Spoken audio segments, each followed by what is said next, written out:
जो राम भक्त है वह राष्ट्र भक्त भी है। जो जितना बड़ा राष्ट्र भक्त है उतना बड़ा राम भक्त है। प्रधानमंत्री मोदी जी प्रखर राष्ट्र भक्त हैं और इसलिए वे प्रखर राम भक्त भी हैं।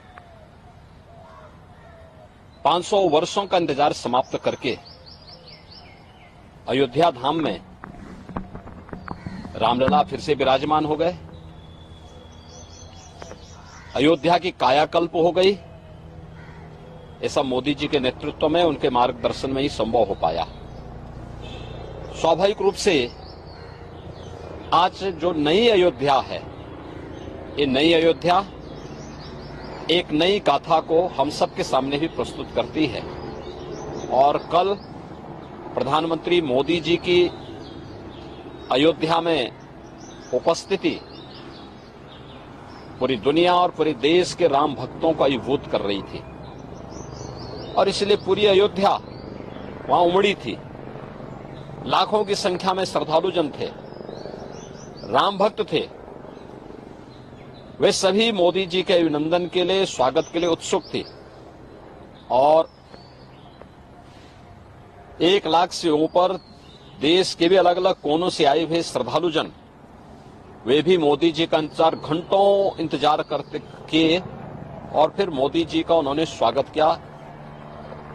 तो यह तो मैंने पहले भी कहा कि यह संबंध राष्ट्रभक्त और राम भक्त का है। जो जितना प्रखर राष्ट्रभक्त होगा उतना ही प्रखर राम भक्त होगा और जो जितना राम विरोधी होगा उतना वह राष्ट्र विरोधी होगा।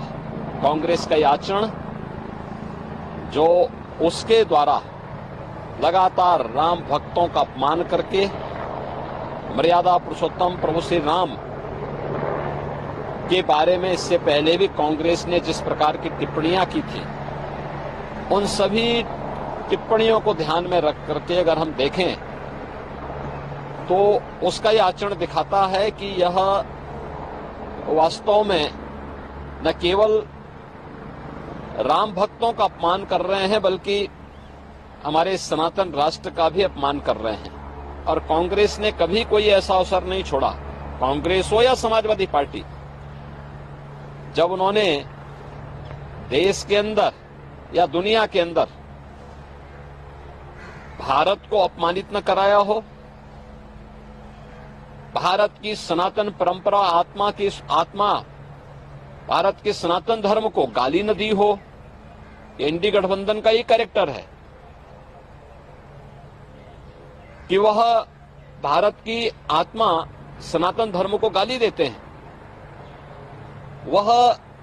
वह हर प्रकार के कार्य करने का प्रयास करते हैं जो भारत के बहुसंख्यक समाज जिसमें अपमानित महसूस करे। और यह कांग्रेस का जो आचरण है इंडी गठबंधन से जुड़े हुए घटकों का, चाहे वह कांग्रेस हो, नेशनल कॉन्फ्रेंस हो, समाजवादी पार्टी हो, डीएमके हो, इन सब का जो आचरण है, यह आचरण न केवल निंदनीय है बल्कि देश का हर व्यक्ति, हर राम भक्त और हर राष्ट्र भक्त कांग्रेस के इस आचरण के कारण ही कांग्रेस को रसातल की तरफ धकेल रहा है। सर, हम कह सकते हैं अक्सर इस तरीके के दृश्य सामने आते हैं कि विपक्षी दल हो, खासकर कांग्रेस हो, समाजवादी पार्टी, इनके नेता, बड़े बड़े नेता मंदिरों में जा रहे हैं, लेकिन अगर इनकी एक प्रवक्ता राम हिंदू होने के नाते राम मंदिर चली जाए तो उसके साथ बुरा व्यवहार किया जाए। तो देखिए, मैं क्या कर रहा हूं ना, कांग्रेस का जो छद्म रूप है, इस छद्म रूप से देश की जनता जनार्दन अच्छी तरह वाकिफ है। उसे मालूम है कि ये जो भी दिखावा कर रहे हैं ये वास्तविकता पर आधारित नहीं है। ये केवल देश की जनता की आंखों में धूल झोंकना चाहती हैं, लेकिन इनकी नौटंकी को देश की जनता जान चुकी है और इसीलिए कांग्रेस को रसातल की तरफ धकेल रही है। कांग्रेस की एक प्रवक्ता ने कांग्रेस से इसलिए इस्तीफा दिया क्योंकि वो तो छत्तीसगढ़ है, छत्तीसगढ़ तो भगवान राम का ननिहाल है, माता कौशल्या का मायका है और वहां की एक राम भक्त तो किसी भी दल की हो सकती है, वह अगर अयोध्या में रामलला का दर्शन करने के लिए आई थी, इस आधार पर कांग्रेस के नेताओं के द्वारा उनका अपमान किया गया और इससे तंग आकर के उन्होंने कांग्रेस से इस्तीफा दिया। तो ये चीजें दिखती हैं कि कांग्रेस के डीएनए में रामद्रोह है, एसपी के डीएनए में रामद्रोह है, इंडी गठबंधन से जुड़े हुए लोगों के डीएनए में रामद्रोह है। और जो रामद्रोही है, भारत का कोई भी जागरूक नागरिक उसके समर्थन में अपना वोट तो नहीं पोल करेगा। हम कह सकते हैं यूपीए की जब सरकार थी तो जो राम के अस्तित्व पे इन लोगों ने सवाल खड़े किए थे, आज तक उसी चीज को परिरक्षित करते हैं इनके टाइम टू टाइम। देखो, वह अपने आचरण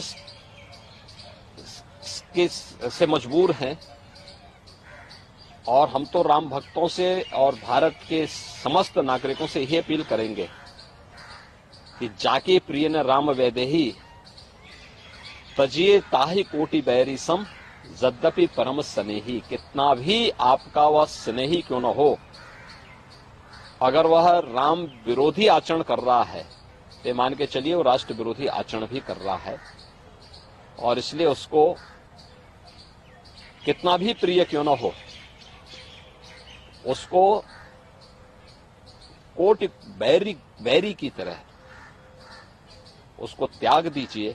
यही देश के हित में भी है और राम भक्तों के हित में। हम कह सकते हैं कल तीसरे चरण का मतदान हो रहा है, जनता इस राम कांग्रेस की एक्टिविटीज जो है, देश की जनता अवेयर है और देश की जनता उसके अनुसार अपना निर्णय भी ले